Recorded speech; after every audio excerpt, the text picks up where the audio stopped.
អនុញ្ញាតគ្រប់ជំរាបសួរពុកម៉ែបងប្អូនឆាតែតែនិយមតាមទស្សនាភេក៏ដូចជា Channel ខាខលលីង168យើងខ្ញុំចាថ្ងៃនេះធ្វើការបង្ហាញជាមួយប្រភេទឡានសាំយ៉ុងចាជាមួយនឹងស្លាកលេខ 2C បាត់ដំបងចាតាក់តងជាមួយនឹងឡានជន់ស្លាកលេខវែងរួចចាចាប់ជាមួយនឹងកាងអ៊ីណុករួចក៏ដូចជាចង្គៀងសេនចាចង្គៀងថ្មីចង្គៀងសេនចាយ៉ានកង់អីថ្មីមកជុំឈ្នន់ជូនអីចាប់ព្រួយពុកម៉ែបងប្អូនចាទឹកថ្នាំសាច់ដៃការលេងតុបតែងញ៉ៃអាយក្នុងក្រៅអីគឺអូខេមកកាផ្លេតែម្ដងចាយកទៅគឺដឹងតែប្រើចាយកទៅគឺដឹងតែប្រកបអាជីវកម្មចាយ៉ានកង់អីថ្មីមកជុំពុកម៉ែបងប្អូនចាអត់កន្លែងតោះឲ្យឡានក្នុងក្រៅអីមកស្អាតពូកកៅអីគ្រប់គ្រាន់ចាវាំងននអីចាប់រួចចា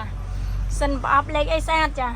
អប់លេខអត់មានបញ្ហារឿងច្រើនចាម៉ាស៊ីននៃឡានស្ងាត់ស្មូតចារត់ស្រួលចាតាក់ទងជាមួយនឹងប្រភេទដំបូលជប់ចាជប់ត្រជាក់តាក់ទងជាមួយនឹងម៉ាស៊ីនត្រជាក់អីនៅបងនៅសិនត្រជាក់អែមចាទ្វាគេក្រឹបក្រឹបចាបិទចេញមកម៉ែអែមហ្មងណាចាជាមួយនឹង 2C បាត់ដំបងចាចាយរឿងសាហាវ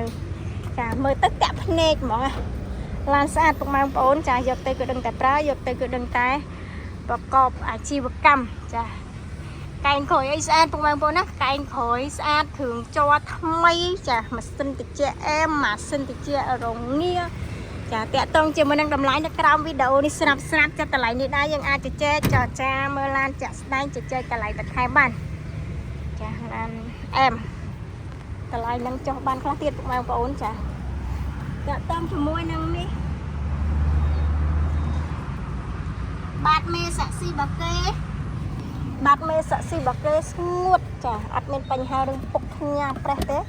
ចាឡានយកទៅប្រើមួយដឹងមួយចាយកទៅប្រើលក្ខណៈគ្រួសាររត់តាក់ស៊ីភ្ញៀវទេសចរដាក់សាលាដាក់រោងចក្រដាក់ក្រុមហ៊ុនអីគឺមួយសេតចាឆ្លើយតបគ្រប់តម្រូវការតែម្ដងចាតាក់ទងជាមួយនឹងការបង្ហាញរបស់ខ្ញុំវាអត់ច្បាស់ 100% ចាដូចពុកម៉ែបងប្អូនជិះមកមើលចាក់ស្ដែងទេអញ្ចឹងចាំងលំអិតជាមួយនឹងឡានចាឃើញវីដេអូនឹងខ្លះចាសាកសួរព័ត៌មានបន្ថែមបានតាមរយៈលេខទូរស័ព្ទចាចង់មកដល់ទីតាំងមើលផ្ទាល់ឬក៏ចង់សាកសួរបន្ថែមអីតាក់ទងបានពុកម៉ែបងប្អូនណាចាមកមើលដល់ឃ្លាំងផ្ទាល់មើលឡានចាក់ស្ដែងចាងាយស្រួលក្នុងការមើលក៏ដូចជាងាយស្រួលក្នុងការសម្រេចចិត្តចានេះអញ្ចឹងពុកម៉ែបងប្អូនចាសម្រាប់មួយគ្រឿងនេះដែរគឺឆ្នាំខ្ពស់ឆ្នាំ03ណាឆ្នាំខ្ពស់ឆ្នាំ03ចាតាក់ទងជាមួយនឹងឯកសារគ្រប់